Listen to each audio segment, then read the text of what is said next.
How's it going, everyone? I thought I'd give you guys a quick update on these pigs here. Some of you guys have been asking. The first video I did was quite a while ago. These guys are like 200 pounds now, probably. So we had about 30 total. These guys are fat and happy. Once we had them about 2 months or so, 2 months or about 1 month, we took the smallest 15 and moved them to an identical pen on the other side of the barn over yonder. And that seems to have done both groups pretty good. The big ones don't beat up on the little ones anymore, and the little ones have a whole pen to themselves. There's, I think, 14 or 15 of them in here, and really simple setup. Just a pen, it's concrete floor, and it's really nice. We have straw packed up in this side of the barn, which we use for feed in the dairy cow ration. But Dad said it's all right if we just cut some strings, and it makes it super easy to bed these guys. There's probably 6 or 8 inches of bedding in here at this point. We just add straw whenever it gets a little bit mucky, and these guys are very curious. This is just 2 feeders in here, and that's a 55-gallon barrel with 2 nipple waterers on it, and then we just have a float valve on the top that's fed by that garden hose that goes to that room back there. See the top of the door by that black bucket, and that just keeps it full all the time. Quit eating my boots, please. That keeps it full. Here, I'll come up here. There. That keeps it full so that they don't tip it over, and that has worked really well. Even when these guys are like 450 pounds, they still don't knock over that barrel of water. I think a gallon of water is like 8.4 pounds times 55 gallons. That's a lot of weight. So if you're doing it in a pen like this, you just want to make sure that they've got fresh bedding all the time.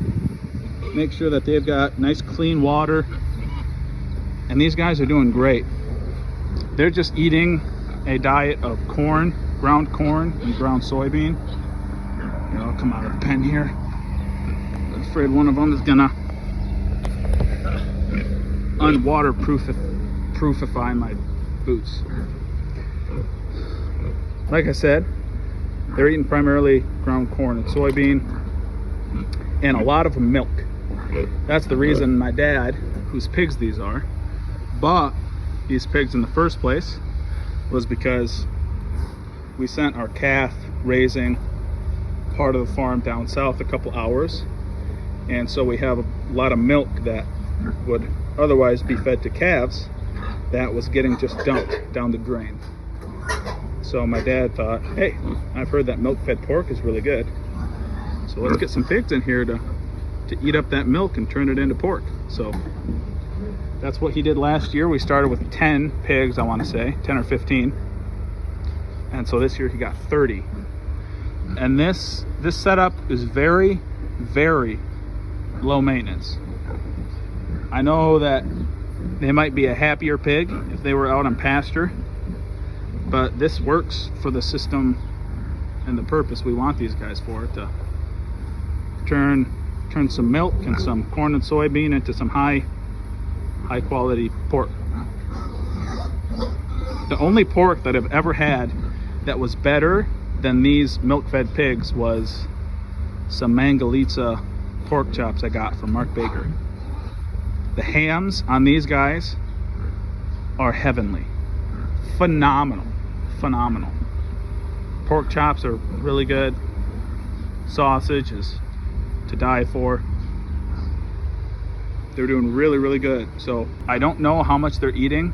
I mean, we just have a pile of feed here, and once it gets low, we just make another ton in the mixer, in the feed mixer, and run it off in here. So I think these guys have eaten, between all 30 of them, about 3 or 4 ton of corn and soybean, plus a whole bunch of milk.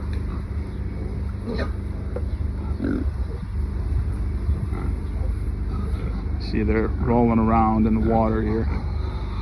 That's one thing. This barn was originally set up for calves. So up here, you can see these are the feeding stations. There's one here, there's another one here.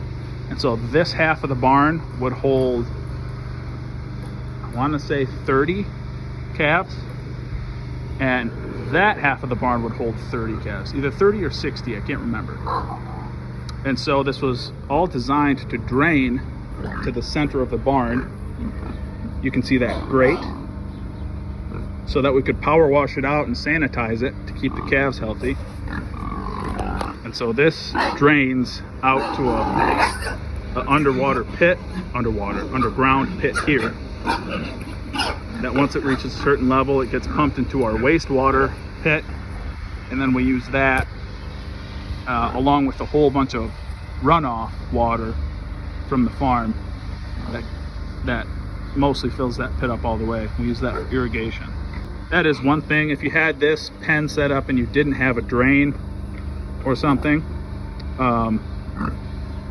it might get a little more wet around your drinker, so you might have to bed more or just move your drinker around the pen to spread out the moisture a little bit.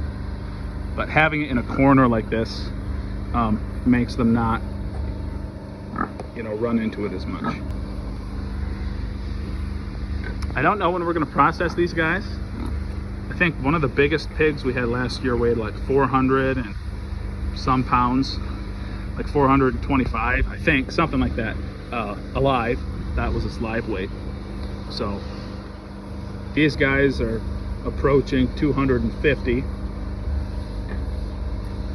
But this is the bigger of the two pens. So they're happy, they're chilling,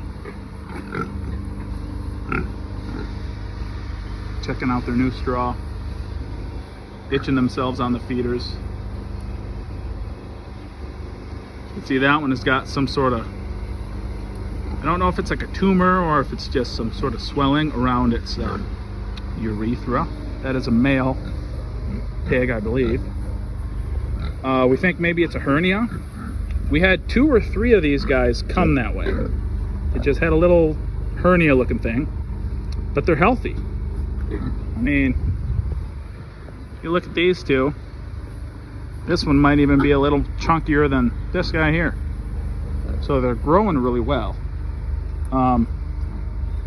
Yeah, they just got that.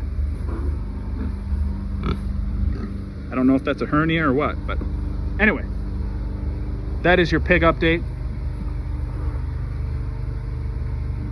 They're fat and happy. Looking good.